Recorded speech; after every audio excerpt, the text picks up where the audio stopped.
En este video vamos a realizar el ejercicio número 1 de la guía teórico-práctico, el cual dice así.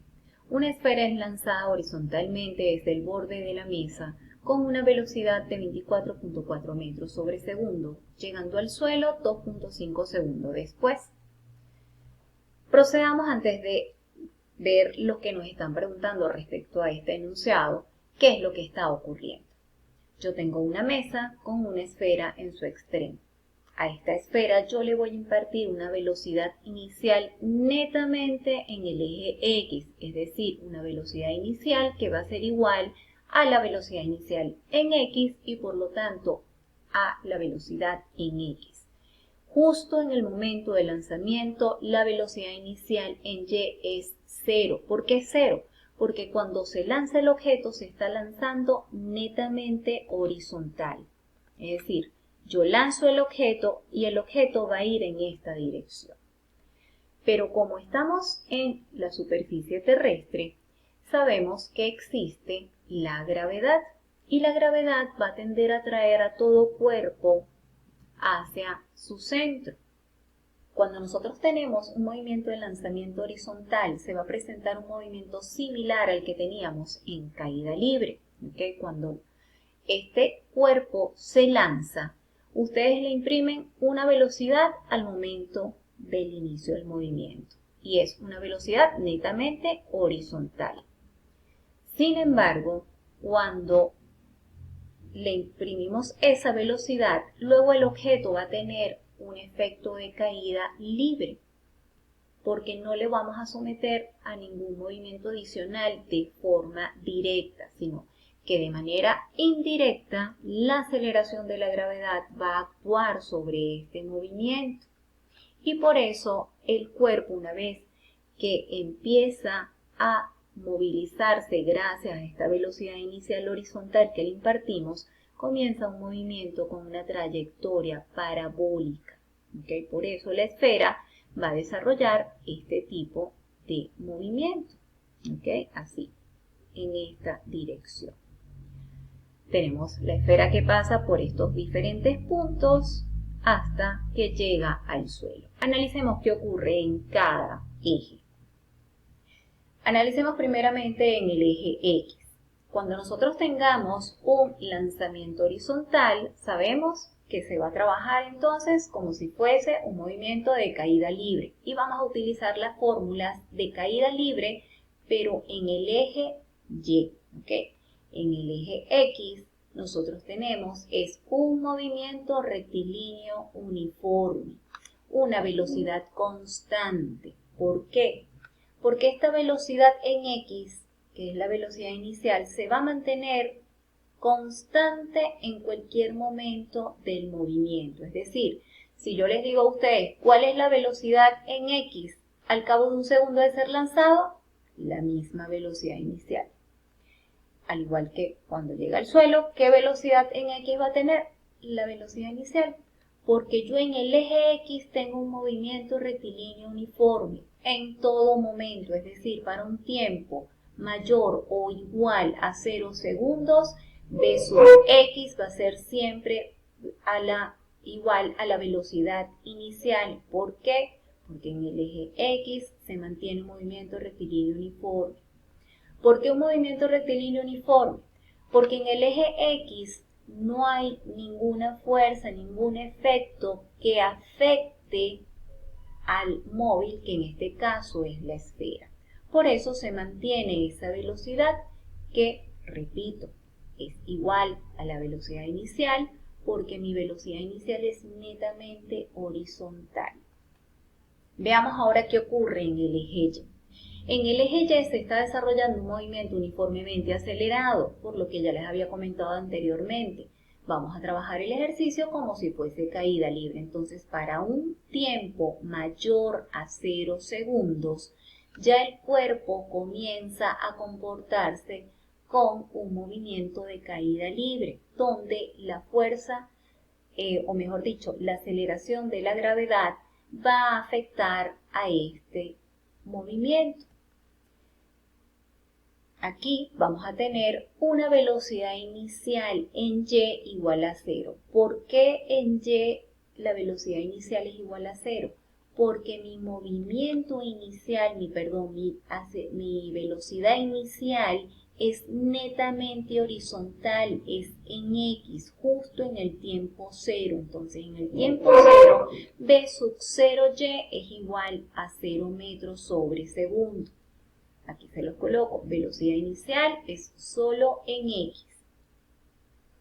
Para un tiempo mayor o igual a 0, yo voy a empezar a tener una velocidad en Y mayor a 0 metros sobre segundo. ¿Por qué? Porque como es un movimiento parecido a lo que es caída libre, según mis fórmulas de caída libre, yo tengo que la velocidad en Y, yo la calculo como la gravedad por el tiempo. Entonces, cuando el tiempo es mayor a 0, esta velocidad va a ser mayor a 0.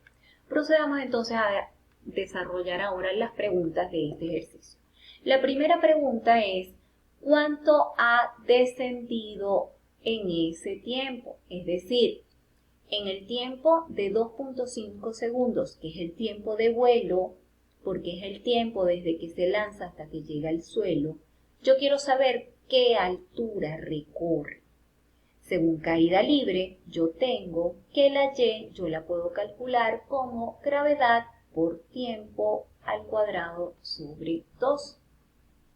Veamos en la siguiente lámina el desarrollo de la pregunta A. Entonces me piden qué altura recorre la esfera cuando desarrolla todo su movimiento, es decir, en el tiempo de vuelo. Entonces mi fórmula según el caída libre es Y igual a gravedad por tiempo al cuadrado sobre 2. Recuerden que utilizo las fórmulas de caída libre porque este tipo de movimiento, una vez que le imprimen ustedes la velocidad, él se va a comportar como un movimiento tipo caída libre. O sea, no le va a afectar ningún efecto adicional, sino solamente la gravedad en el eje Y. Tengo mi gravedad, que es 9.8 metros sobre segundo al cuadrado, por el tiempo, que es el tiempo de vuelo, 2.5 segundos, entre 2. Cuando yo desarrollo esta operación matemática, me da que la altura que alcanza que logra descender el objeto es de 30,62 metros. Esta es la altura que desciende la esfera una vez que es lanzada desde la mesa, es decir, esta altura que está acá. Yo lanzo la esfera con una velocidad inicial, la dejo caer libremente posteriormente a ese impulso inicial que le doy yo horizontalmente y posteriormente al cabo de 2.5 segundos la esfera descendió 30,62 metros. La segunda pregunta es ¿cuánto ha avanzado en sentido horizontal? Es decir, desde que se lanza hasta que llega al suelo, ¿qué distancia horizontal recorre? Eso es lo que nosotros denominamos como R, que es alcance máximo, X máximo. Y para eso nosotros tenemos una fórmula. Como es una distancia horizontal, la tenemos que trabajar en función de la velocidad horizontal, que en este caso, como es lanzamiento horizontal, mi V sub X es igual a la velocidad inicial. Entonces sustituyo valores. V sub X es 24.4 metros sobre segundo por el tiempo de vuelo 2.5 segundos. Por lo tanto, el alcance máximo que tiene la esfera una vez que llega al suelo es de 61 metros. Ya tengo el recorrido horizontal máximo que tiene la esfera, es decir, desde proyecto mi punto de partida hasta el punto de llegada y obtengo la distancia X máxima, R, que es el alcance máximo. Mi próxima pregunta es, ¿cuánto valen las componentes horizontal y vertical de la velocidad en el momento que toca el suelo? Es decir, aquí en este punto. Entonces, me están preguntando V sub X y V sub Y cuando llega al suelo, es decir, cuando Y vale 0 metros. En ese momento, El tiempo de vuelo es 2.5 segundos. Yo digo cuando y vale 0 es considerando que estoy evaluando o mi punto de referencia estaría acá en este punto. Por eso digo y igual a 0 metros. ¿Okay? ¿Quién es B sub X? Recuerden lo que mencionamos anteriormente. B sub X va a ser igual a la velocidad inicial porque yo en el eje X tengo un movimiento rectilíneo uniforme y la velocidad es constante en cualquier punto de mi trayectoria.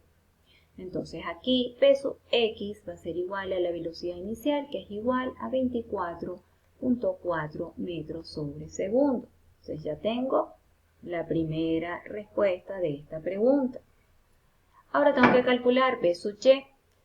Como esto es un movimiento tipo caída libre en el eje Y, yo puedo calcular mi velocidad en Y con mi fórmula de caída libre, que es gravedad por tiempo, es decir, 9.8 metros sobre segundo al cuadrado por el tiempo, que en este caso es el tiempo de vuelo, 2.5 segundos. Cuando yo desarrollo esta operación matemática me da que B sub Y es igual a 24.5 metros sobre segundo. Ya tengo la segunda respuesta de esta pregunta. Luego me preguntan a mí qué dirección tiene la velocidad cuando llega al suelo, es decir, me están preguntando alfa. Volvamos a este dibujo. Vamos a representar acá la velocidad resultante en estos dos puntos para que visualicemos cómo queda. Mi velocidad resultante, cuando yo tengo un movimiento de proyectiles, es una velocidad tangencial a mi trayectoria, es decir, esta va a ser mi velocidad resultante. Y si lo analizo aquí, sería aquí, ¿ok? Siempre la velocidad resultante es tangencial, es decir, yo tengo aquí esto, si yo analizo, esta es mi esfera, el vector velocidad es tangente, ¿ok? Quiere decir que lo toca aquí en un punto. Entonces, esta es mi velocidad resultante. Como es un vector, esto va a tener componentes en X y en Y. Es decir, aquí yo voy a tener una V sub X y aquí yo voy a tener una V sub Y. Recuerden que esto es la descomposición del vector velocidad en X y en Y. Al igual que acá, aquí yo voy a tener una componente en X y aquí yo voy a tener una componente en Y. ¿Okay? ¿Qué es lo que me están pidiendo a mí? Este ángulo que está aquí. Vamos a suponer que este es el punto del suelo. ¿Okay? Si este es el suelo, aquí yo voy a tener una componente en X y aquí voy a tener una componente en Y, ¿ok? Porque esta es la proyección de mis componentes, P sub Y y P sub X. Este es el ángulo que necesito yo, el ángulo alfa. Y nosotros vimos que la dirección de la componente velocidad la puedo calcular a través de esta fórmula. Entonces me quedaría tangente a la menos 1 de la componente en Y, que nos dio 24.5 metros sobre segundo, entre V sub X, que es 24.4 metros sobre segundo. Aquí las unidades se me cancelan. Entonces me va a quedar que alfa va a ser igual a tangente a la menos 1. Si yo realizo esta división, me queda que es prácticamente 1. ¿Ok?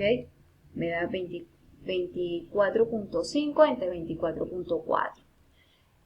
Si yo calculo en la calculadora, con la redundancia, tangente a la menos 1 de 1, me da que alfa es igual a 45 grados. Es decir, que el ángulo que yo voy a obtener aquí es de 45 grados. ¿Okay? En la siguiente pregunta la vamos a desarrollar en el siguiente video.